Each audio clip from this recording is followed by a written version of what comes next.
Hello everyone, Hello. and welcome back to the place of fine home craft ales. If you haven't met him before, you won't find him under police investigation for spending somebody else's money. It's the world famous, not dodgy at all, Alan Partridge. It's my brewmaster brother, Dave Partridge. There's no 10 bob notes on you, love, is there? What? You're not spending anybody else's money, are you? I know you wish you could, but you're not spending anybody else's money, are you? No. Inappropriately. No. Misuse of funds or anything like that. No. Good. Only the Scottish tree leader then. Anyway.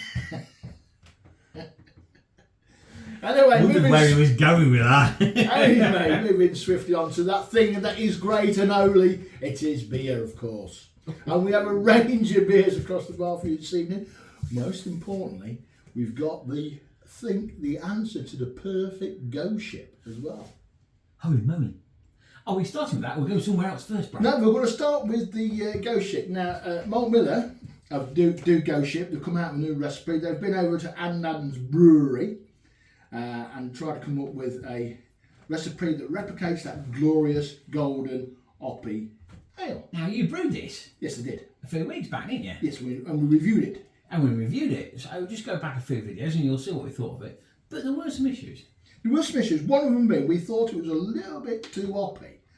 But my brewmate Phil, he brewed it, and I told him, no, I think it's a little bit too hoppy. And so what he did was, if you read the Malt Miller instructions, there's a hop stand where you use 150 grams of Cascade. He only used 100. Oh, so you cut it down. So he cut it, that hop stand, in the process where you do the hop stand at the end of the boil, he cut that Cascade down to 100 grams. Rightio. And so, he's given me a bottle. That's very nice of him, isn't it? Eh? For us to try and compare to see if he hit the nail on the Take one head. of these for a start. And so the little glass is the original go ship out of the can. Yep. And the big glass is our brewmate Phil's attempt at it. All right then. And I could do that because he didn't bottle it, he kegged it and then transferred it into 10 bottles under pressure. Yeah. So that's why I could just... As I say, it's not bottle conditioned, this is it. No. It's come out of it. So yeah. So first things first, colour. Oh, that's bang on. I reckon Phil's is probably slightly lighter. Just a teeny tiny tad. I would give that a 9.75 for colour, if I'm honest. It's the same. Aroma. There's not a huge amount in it, but I would say, maybe it's the glass, I would just say the original's a little bit more nose to it. The original's got probably less hoppy notes and more malty notes, and this has got more hoppy notes and less malty notes. I disagree. I'd say that has got more hoppy notes. But the main thing is, of course, the taste. I'm going to taste the go shit first then. Taste the original first. Cheers. You all know what it tastes like. Golden, citrusy, hoppy, smooth, delicious. Lovely, quite a good, nice summer refreshing beer, isn't it? We're a summer refreshing session now, isn't it, really, at the end of the day? Lovely. Right. So, Mr. Phil's. Mr. Phil's. Right then.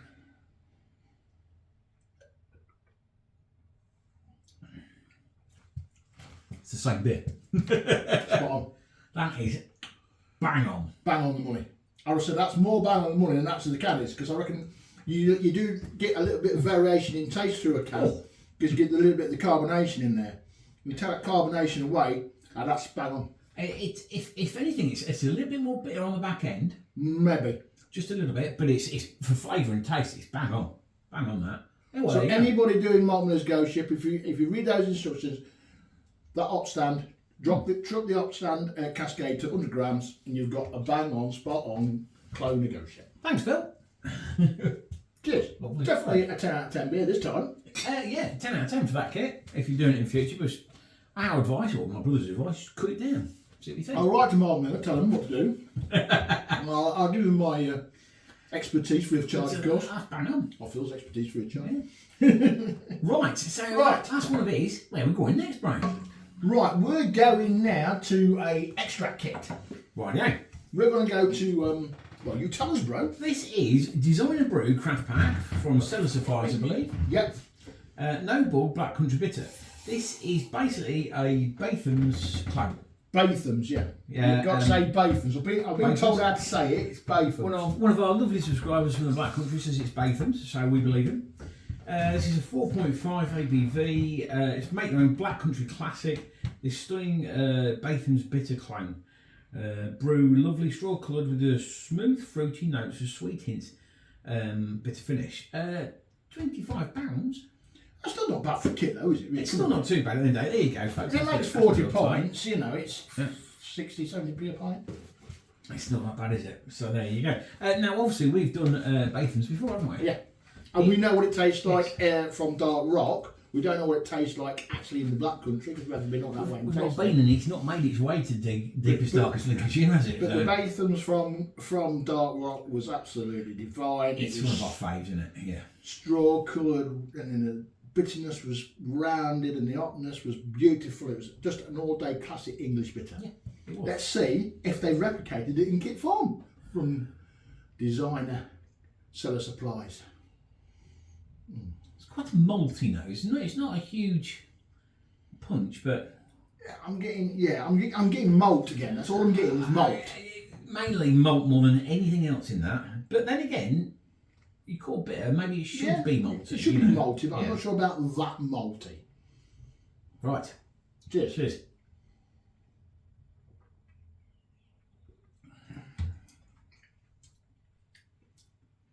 Not for me. It's not a patch on the stuff we've had before, let's put it like that. I don't know if it's we've had goat shit, but that is like. Now, usually, 9 times out of 10, I've tried these beers before.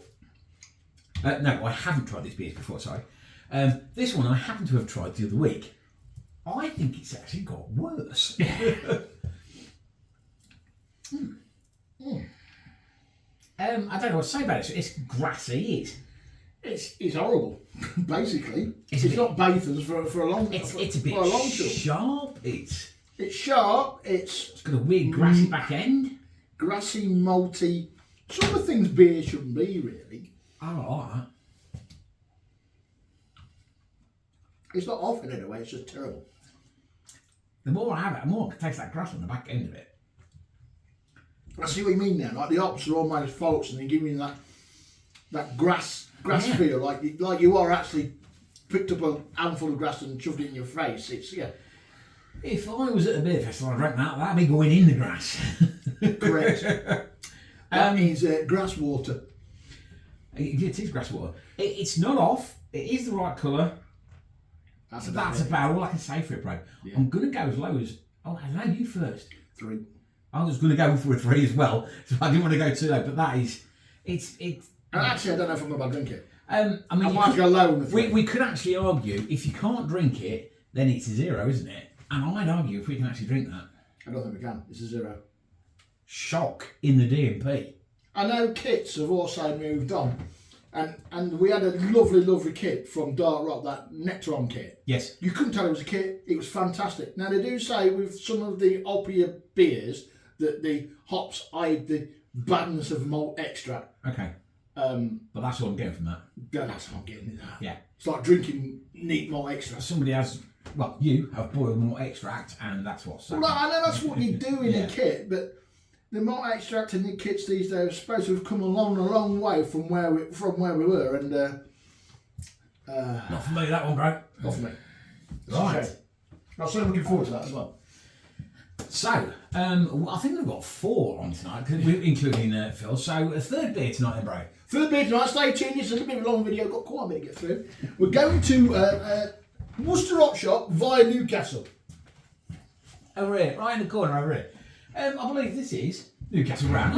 Newcastle Brown Ale. Kind of supplied by my bros next door neighbour at Drinks Food Beers, so we bought a kit. We've tried Newcastle Brown from 1 or 2 places. My neighbour drinks a lot of Newcastle Brown. I don't know why, but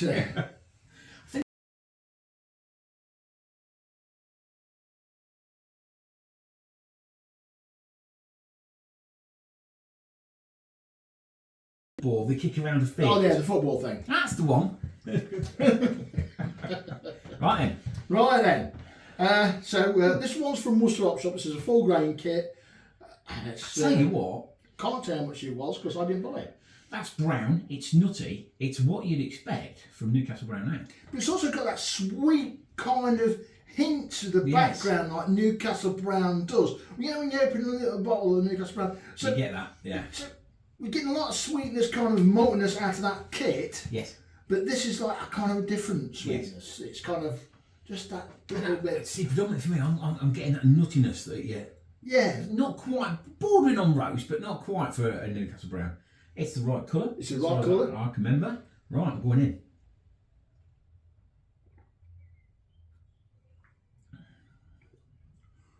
Do you know what? That's cracking. That is a traditional brown beer, isn't it? It's a Newcastle Ale. And if you taste it, Newcastle Brown has a certain twang, and it's nearly there in the background. That sweet nuttiness you get from Newcastle Brown. It's just popping onto the back of the palate. Yeah. Yeah. If you're a fan of Newcastle Brown Ale, buy this kit because that is, I reckon, that's spot on. That's bob on. I haven't quite got it as fizzy as what Newcastle Brown is. I've got some fizz in there. I'm not a fan of fizz anyway, you know I'm not. That's lovely, drinking beer, man. I can't really mark it down. It's 10 out of 10. It's 10 out of 10 because although brown bitter might not be my thing, it's exactly what it's supposed to do. I'm not saying I'll go out and have 10 pints of it, but I'll tell you what. I'll quite happily sit and have a couple of them. Couple of them. 10 out of 10 in the It goes down a bit well, that. 10 out of 10, bro. Crikey. Right, I've got another beer, haven't we? Oh, I tell you, it's hard work, this reviewing business. Oh my gosh, another beer. Another beer? How are we going to go? I don't know. Right, I think I've got this one loaded up on my old new phone here. So then, let's have a look.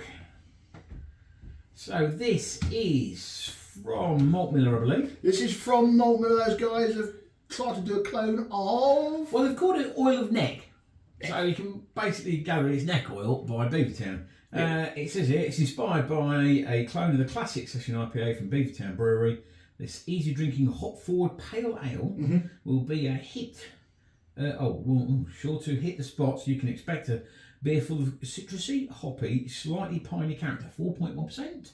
Kit is £34. £34 and a pound a pint, but not bad for not forward beer, because obviously it's the opposite in a lot of these kits these days that cost the money. Probably why I'm reverting back to a classic beer. Yes. You know, if you have a classic beer now, like that Newcastle Brown, that would probably be about 18 quid. Yeah. Up forward beers, double the price. Easily, yeah, a minute. Yeah, it seems to be, and they seem to be going up like everything else is. Yeah, it's just going up, isn't it? Right, yeah. Here you go, mate. Get nothing to get around that. Okay. Now you can find Beavertown Neck Oil in quite a few outlets these days. Yes. Tesco's. You even get it in quite a few bars these Yes. days. Often see it on the old just a tap. It's not cheap, doesn't tend to be either. Around about Yeah. £5.5 a pint. So we're moaning at a pound a pint. It's £5.5 in the pub. That Hello. smells of heaven. It does, doesn't it? It's all those things, goodness things. You've got the stone fruit flavours. Everything I've just said in that description is in there, isn't it? It's citrusy, it's piney. Oh, yes. You almost want a bath in it, don't you? Oh, I would. Be expensive bath. It is lovely and clear. It's the right colour as far as I can remember from Beavertown. Right. That's lovely and clear. That is a lovely golden, crisp looking colour. Foo little bubbles in there. It's looking delicious. I'm going in. Nice creamy head. I'm going in. I'm going.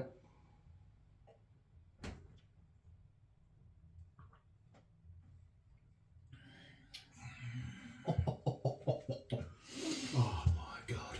Well, That's rubbish. I was going to tell him it's rubbish so I could actually steal it, but no, that is fantastic. Oh, the flavours of the fruits come through out on the tongue, the crispness, the dryness, they all roll together perfectly balanced. That is like angels dancing on your tongue. Again, it's so good you wouldn't notice a kit in any shape or form, I don't think, personally. You walk into a bar, somebody serves you that, you're going to be very happy. Oh yes. I think that is better than neck oil. Because I'll obviously a lot of the pubs you get the Beavertown beers in, like you say, they're on a CO2 fed pull, aren't they? So they're quite fizzy. I'm not a fizzy beer fan. No, I'm not a fizzy beer fan. And is lovely and smooth with all those flavours. that is served with 70-30 Shaw mix. It's how I think beer should be served. If you're going to do an IPA in the pub, keep the bloody fizz out of it. Save that for your girls who drink the lager. And just serve me beer nice and smooth, so I can drink another one. I think the 4 beers he started his offence 18 going up. I put offences up front. Hey, you do it? Hey! I can make as many offences as I like. Quite a few today.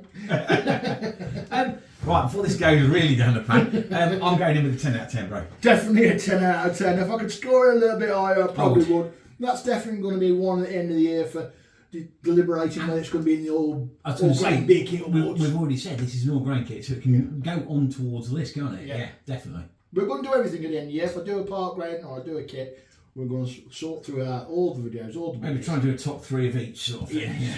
But that is on it for me at the minute. Did you have something? What I said was, here's what's coming next week. Oh, it's good, yeah, that's it. Right then, up next is Heart of England, 3 Rabbits, triple hopped IPA. Yes. It's not a mouthful, is it? Not at all. There's writing all over this board over here. You're going to have to take a picture of it sometime. Next one. Oh, anything to say about that first one? That's just a kit. That's an extract kit again from the Cellar Supplies guys, Amsterdam Brew. I'm hoping for better things this time because we've done 2 or 3 kits now and they have not been the greatest. So next up is Dog and Partridge, Ancient Mariner's Revenge. Ancient Mariner's Revenge. Now, we did come up with a recipe ourselves called Rum and Ancient Mariner. Yeah. So what have you done to it? I've kind of made it more easy session, kind of like drinking English ale. And a bit stronger. You've ruined it. There was nothing wrong with it. It was one of my kind of like favourite. Come up with a new recipe. It's a new beer. I'll call it something different then. I have. I call it Ancient Mariner's Revenge rather than Rhyme with Ancient Mariner. I'm going to kick off next time in here. Right then, this one's going to be a mess, isn't it? Malt Miller, No True Measure, Oatmeal Stout, International Women's Day. Well, it should be No True Measure. Oh, right. International Women's Day. All over this show, I need to tell you. That was a bit. That was all I think about the first one being a bit of a mouthful. That lot there. So Malt Miller, No True Measure, International Women's Day, Oatmeal Stout. Yeah.